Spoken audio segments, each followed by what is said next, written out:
Que sob fogo cruzado, de um lado russos, do lado ucranianos, lutando em áreas que até então estavam relativamente calmo e que agora não está mais. Vamos falar também sobre o que está acontecendo em Kiev, né? Explosões tinham ocorrido lá próximo a Kiev e outras áreas do fronte. Falar também sobre o chanceler alemão, andou falando aí, deu o que falar, tá? Tá um barulhozinho aí. Isso e muito mais nós vamos ver agora. Antes de falar sobre o tema central do vídeo, eu preciso mostrar algo aqui, tá? Uma novidade, é um guia, só para facilitar você quando for aqui assistir os vídeos no canal, tá? Por exemplo, esse vídeo de agora, né, Kursk sob fogo cruzado, ele tá já com um modelo novo, que é exatamente a partir de agora vai ser assim, tá? Então tá em vermelho aqui em cima, front. Toda vez que tiver front, quer dizer que você sabe que eu estou analisando mapas. Por quê? Porque tem aqui o canal tem públicos para todo tipo de situação. E uma grande maioria gosta dos mapas e tudo mais. E até para vocês não estarem perdendo tempo, já sabendo o que é o tipo de notícia, tá? Então, quando for front, vocês sabem que eu vou dar alguma notícia, evidentemente, mas eu vou estar mostrando os mapas, analisando o front, tá? Vai ter no feito agora. Tem notícia, mas eu estou mostrando, vou mostrar os mapas. Então, front. Vai ter outro tipo de situação que vai estar verde mesmo, tá? Vai ter um nome notícias e eu vou estar discorrendo aí, por exemplo, terras raras, que eu terminei trocando aqui, não apareceu. É uma notícia falando sobre as terras raras que tem na Ucrânia, que Trump andou falando. Então, isso é uma notícia, vai estar em verde, vai estar aqui destacando. Todos os dias eu estou fazendo um editorial, que é minha opinião sobre um tema, né? Eu discorro. Por exemplo, o tema de hoje que eu estou gravando aqui foi esse tema, tá em azul. No caso, era para já estar em azul. Depois eu vou trocar a capa. Sigma Boy, a guerra híbrida, onde eu falo um pouquinho sobre essa banda juvenil, falo sobre guerra híbrida, que existe de um lado e de outro. Então você vai saber que já que isso é um editorial, né? Que só sou eu falando. Aí tem o ao vivo. Como você está vendo aqui, normalmente eu sempre uso a mesma imagem, essa imagem aqui, tá? E esse padrão, e o nome ao vivo, preto e vermelho, você vai saber que vai estar ao vivo. No título também está o nome ao vivo. Se não for Rússia, vai estar um outro tema aqui. Se for alguma bronca muito séria em Israel, então vai estar aqui na Síria. Normalmente tem sido esse fundo da Ucrânia, porque a Ucrânia não está em evidência maior. Vai ter esse outro tipo aqui, que até faz tempo que eu não fiz mais, eu preciso fazer mais, que é análise.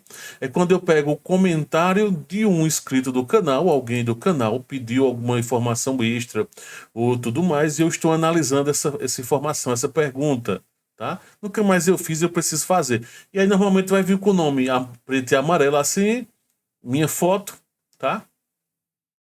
E tem o especial. Olha a quantidade de tipo diferente. O especial, por exemplo, eu estou gravando um especial Doutrina Putin, onde eu vou falar todo o conceito da doutrina Putin que tem. Então, um especial sobre geopolítica, ou sobre uma personalidade. Então, por exemplo, eu estou preparando um sobre Dogin, russo também.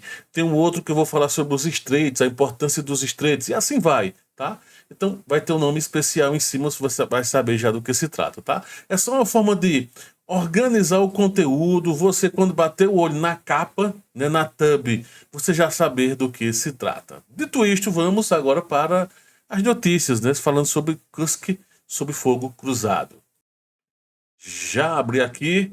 O que é que tem ocorrido em Kursk ultimamente, tá? Basicamente isso ocorreu a partir do dia 5, agora de fevereiro, um avanço considerável ucraniano aqui em algumas áreas. Aí vem algumas coisas. É muito engraçado que eu me acabo de rir que quando eu noticio qualquer coisa que seja contra a Rússia, mas que aconteceu mesmo, aí geral que é pró-Ucrânia, que é mais o 7, começa a reclamar e faz aquele barulho. Aí daqui a pouco aí sai uma outra notícia que é pró-Rússia. Aí daqui a pouco fica o inverso. E assim vai. Pessoal, assim, só para esclarecer pela, sei lá, milésima vez. Toda notícia que eu dou não são vozes da minha cabeça. São fontes diversas em que eu só mostro o mapa para poder facilitar o entendimento seu e só trago um compilado, mas que foi pego de várias outras fontes para chegar a essa conclusão. Então, tanto o lado russo, tanto o lado ucraniano, está falando sobre esse avanço. O lado ucraniano só veio a falar de fato sobre o ocorrido ontem. E até já expliquei em outros vídeos. Depois você volta aqui no canal onde eu explico o que está ocorrendo. Basicamente toda vez que tá ruim para um lado, eles vão esconder. Sobre a Rússia tem um problema sério, que é o seguinte: eles só colocam metade das informações e algumas informações são confusas. Elas não são feitas para o Ocidente propagar. É um problema sério, tá? É seríssimo. Eu tava vendo aqui a notícia, por exemplo, aqui ó, nesse site aqui, o RIA Novosti, contando como é que tá a situação em Kursk. Só que as cidades, os vilarejos que eles citam só o setor. E esses setores que eles aparecem aqui, não exatamente nessa matéria aqui, mas numa outra anterior, são setores aqui que não aparecem em qualquer um dos mapas. É porque ou os mapas são ocidentais ou ucranianos. Então, às vezes é um trecho de alguma coisa, por exemplo, esse rio aqui. Às vezes eles estão citando o rio. O rio não deixa claro que se trata de um rio. Às vezes é uma posição, o relatório vem bruto. E, por exemplo, eu já comentei isso outras vezes, que às vezes o relatório vem bruto ucraniano, indicando uma posição. É horrível, só que aí no caso a imprensa termina traduzindo, mas do lado russo não traduzem para uma linguagem mais fácil. Por exemplo, essa represa aqui deve ter um nome, nos mapas não aparece. Para os russos eles devem ter. Então quando eles anunciam, por exemplo, fizemos um ataque em tal região, nessa região aqui, região X. Essa região X no relatório, para quem é soldado, para quem é de lá, já vai saber que se trata dessa represa. Mas para nós ocidentais que estamos noticiando, ou tentando saber mais, não tem como saber isso. Então, por isso que muitas vezes eu não noticio algumas coisas, porque está confuso. Por exemplo, o relatório agora atual da Rússia é confuso. Então eu vou ter que, infelizmente, me seguir pelos padrões que aparecem ucranianos, que basicamente houve um avanço ucraniano, os russos repeliram, tá, nesse setor aqui, o objetivo era o Lanok, o objetivo basicamente é formar um caldeirão, tudo isso eu já expliquei. Tem ocorrido muitos ataques aqui russo, usando drones, usando obuseiros principalmente, tá? Não, assim, alguns estão noticiando que são drones, mas não é essa quantidade toda que se imagina. Até porque os russos não têm uma quantidade grande de drones. Se comparado é grande, mas se comparado aos ucranianos é menor. Os russos têm utilizado de forma eficiente e eficaz o obuseiro.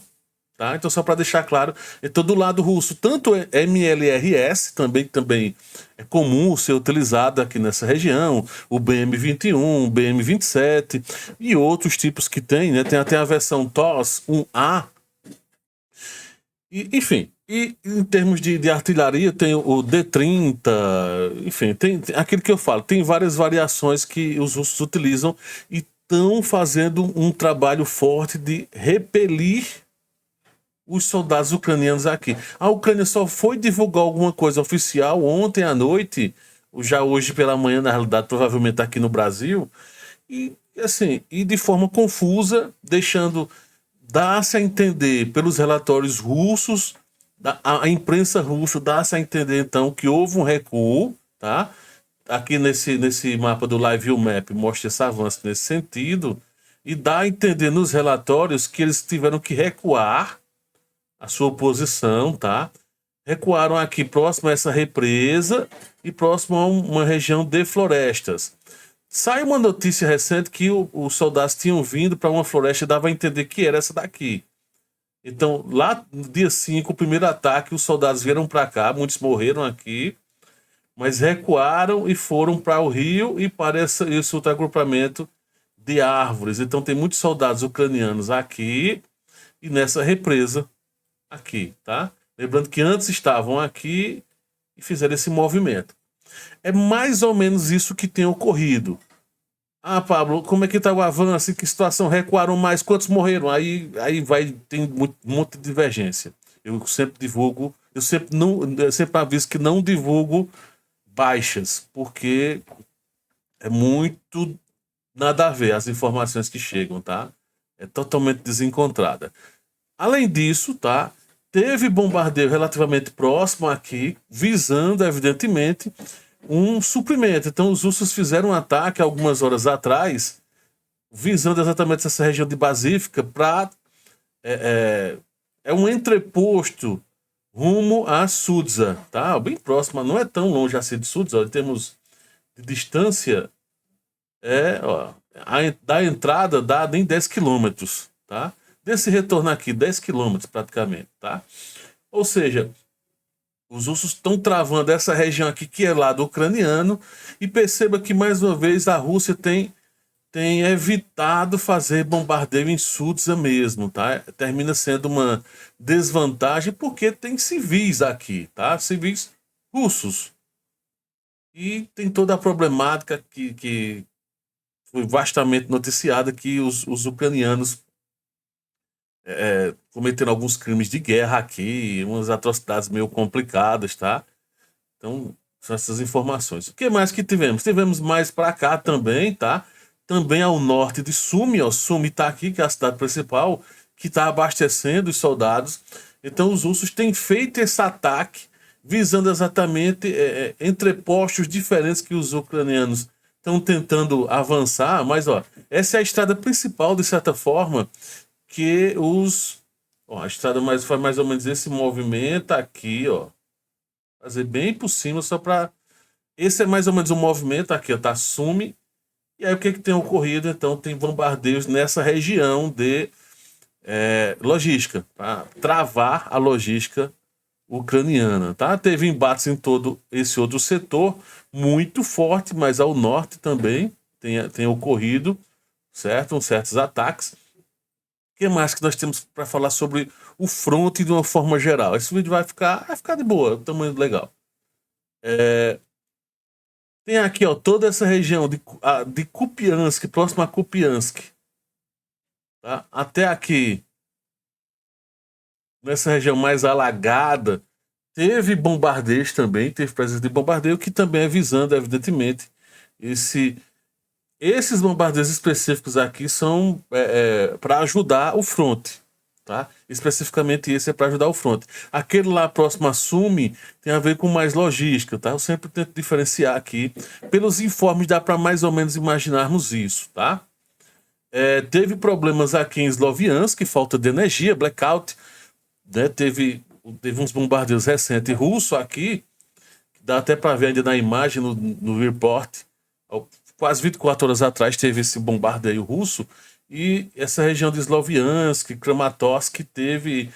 Toda essa região aqui sofreu bastante com essa questão dos bombardeios recentes russos, ficaram sem energia, tá? Estão sem energia ainda, ou tendo que só o mínimo necessário funcionando. E aí você já sabe que oficialmente a região de Toretsk foi conquistada de forma oficial pelos russos, né? Outra informação interessante de se chegar é que a ideia agora é avançar rumo a essa região aqui, essa fileira de cidades importantes e relevantes, e que em todo o restante do fronte, por exemplo, em Pokrovsk, não teve muita mudança significativa, tá? Essa região principal aqui, Pokrovsk, nada muito novo, só o mais recente, dias atrás, que foi o avanço russo aqui nessa região, próximo à Voz de Vizenka, nesse sentido, né, que está aí. Uma fortificação cada vez maior nessa região, travando, de fato, o sistema logístico ucraniano nessa região aqui, tá? E o que é que vai ocorrer? Teoricamente, sim, tem essa questão do caldeirão aqui em Kurakov. Também os informes deram assim, não estão trazendo muitos informes sobre o que está ocorrendo aqui. É aquele momento de calmaria que sempre ocorre, né? Transição de soldados, provavelmente do lado russo, já que são os russos que estão avançando, né? Estão atacando. Então provavelmente um momento de troca de grupos, alguns batalhões estão mais descansados, indo para o fronte. E aí tem que fazer todo um reposicionamento, porque os russos vão avançando, né, em grupos menores. Já trouxe vídeos sobre isso, mais ou menos como é que funciona um avanço russo. E aí o recuo tem que ser na mesma mudança, ainda mais lento, talvez. Vai um soldado, volta outro. vai fazendo mudança, já vai com equipamento, às vezes vai com suprimento necessário para ele e um pouco mais. Tem todo um cuidado, né, especial. Tem a questão dos drones.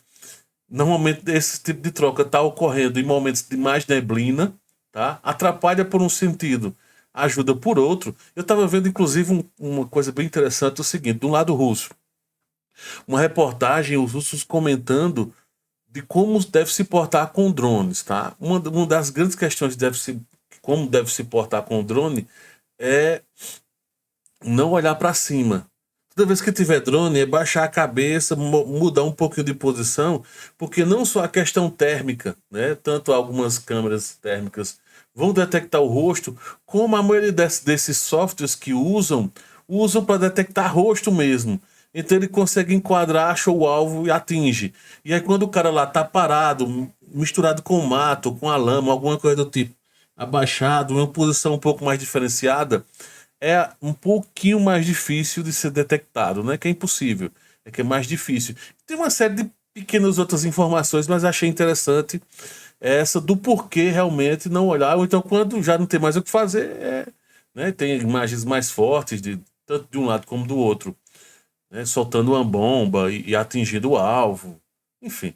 Ou então de como se movimentar, ver que está sendo jogado, de como se rolar, como é que vai movimentar para pelo menos atingir as pernas e ficar vivo. Tem toda uma estratégia que estão utilizando no front para minimizar. Mas tem cenas que chega a ser impactantes. Você estava vendo de soldados quando tá os. Não é recente, deve ser de dezembro essas imagens. Mas enfim, mas só para contextualizar. Uma chuva de drones passando, um monte de drones passando por perto, e o pessoal em alguma trincheira, e dá para ver um dos soldados assim, ó, na hora que os drones estão passando, se tremendo, com medo mesmo, porque é uma situação muito difícil, tá? Então os drones em algumas localidades têm feito diferença, só que, por exemplo, no caso dos russos, o que é que os russos têm feito para sobrepor em alguns locais ao aumento de presença de drones? Usam obuseiros, tá? Em grande quantidade, e aí tem feito a diferença. Obuseiros e MLRS. Em algumas situações que são aqueles lançadores de foguetes. O MLRS, quando começa a lançar, imagina só lançar 20 foguetes quase que em um curto espaço de tempo, numa região só. Faz um estrago psicológico e, dependendo do local, que atingir também, né? Então, causa um dano muito forte. Então, quando eles têm certeza do alvo, atingem nesse sentido. Mas